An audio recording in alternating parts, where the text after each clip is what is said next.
بسم الله الرحمن الرحيم الحمد لله رب العالمين. مركو السلام عليكم ورحمة الله وبركاته. سلام كدب حلبانات شرفت له سنترد شرفت له soo xaadiray hadda waqtigan aan joogno waxa waaye 6 saac dhiman 18 daqiiqo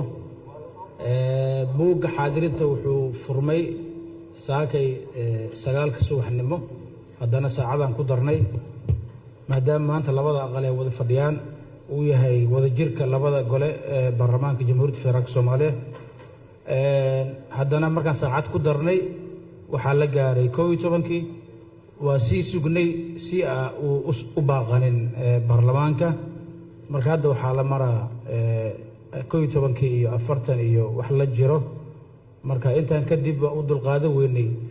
inaan xafiisyadeena sii fadhino waxaan go'aansanay inaan idin hor imaano labada aqal ee sharafta leh xildhibaanada maanta hadda fadhiya ee senatarada wax ay dambi ay leeyihiin ma jiro si fiican ay u soo xaadireen laakiin xildhibaanada maqana sabab u noqday ee senatarada maqana sabab u noqday in kooramku u baaqdo maanta oo baarlamaanka federaalka shaqeey waayo xukuumadda gaar ahaan wasiiradiina waa diyaar maanta waxaan u diyaarsaneen xisaab xirkii waa soo wada maanta waxaan u diyaarsaneen aqrinta labaad ee xisaab xirka miisaaniyadda sanadeedka 2022 marka maadaama dhinacooda diyaar ay yihiin laakiin waxaa sabab u noqday labada gole ee baarlamaanka inay kooram la'aan u dhacdo xildhibaanada maqan waxaan sameynaynaa habdhoorihii waa joogaa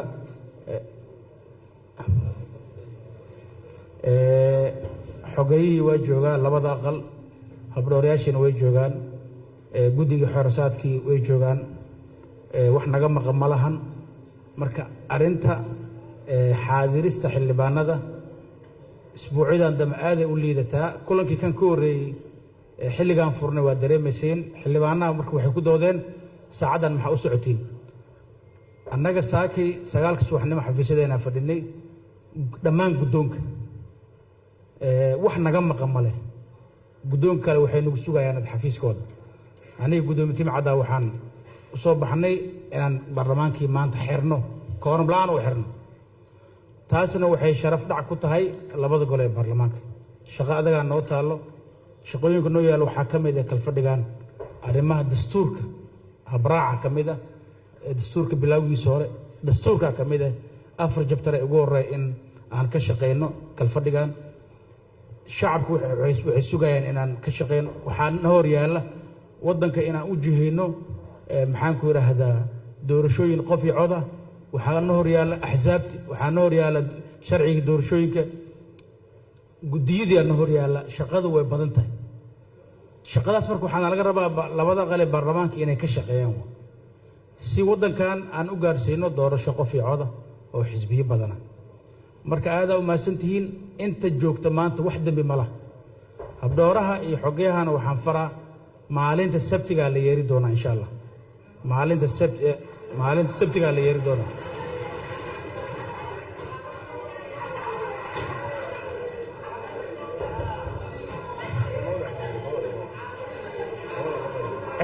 waxaa fadhiya labada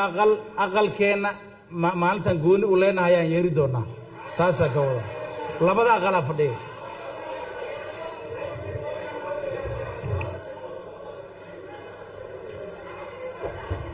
waxaan rabaa inaan ku wareejiyo saaxiibkay guddoomiye timcade dhinaciisana uu la hadlo labada gole ee baarlamaanka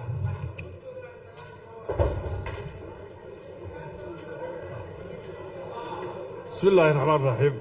السلام عليكم ورحمة الله وبركاته سنترى يا حلوانا سنترى وماسنتي waxay la tahay waa maasayid xildhibaanada senatarada soo xaadiray ee shaqada u soo diyaar garoobay hadal badi meesha ma yaalo aad u mahadsantihiin idinku intii soo shaqo tagtay baa tihiin oo ammaan mudan inta maqan ayaa demiga iska leh waa jiri karaan dad fasax ku maqan laakiin dadka magaalada jooga ama dad shaqo ku maqan waa jiraan laakiin inta magaalada joogta imaan weynay baa demiga iska leh maadaama aan laba aqal nahay xeer hoosaadkaygu annagu ma dhigayo in la yeeriyo senatarada aan imaan ama maqnaada laakiin qodobo kala jira oo sheegaya waxyaabaha lagu xisaabtamayo marka waxay la tahay waa mahadsantihiine yeedhintiinana mar kale u dhigta oo aad keligin tihiin waxay noo yaallaana waxay in akhrinta labaad ee xisaab xidhka wasaaradda maaliyaddu ay keentay idinku mahadbaad waa mahadsantihiin inta maqanna si loola xisaabtami lahaa dee ama yeeliya ama magiciisiyo markaa keligii noqotaan nimayo keli isku noqotaan ha ahaato sanataradana intii maqan waxaan rajaynaynaa inay yimaadaan 19 baa joogtaa la yidhi hadda waa badan yihiinoo waxaa ka dhiman waa 9 xubnood annaga kooramkayga waa 20 maadaama aan 54 xubnood nahay marka aad iyo aad bay mahadsantihiin inta soo xaadirtay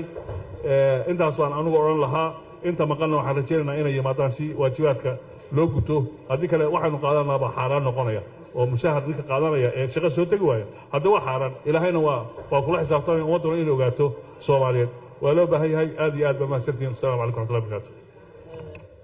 waasan tahay xildhibaanada sharafta leh senatarada shirkeena maanta waa xiran yahay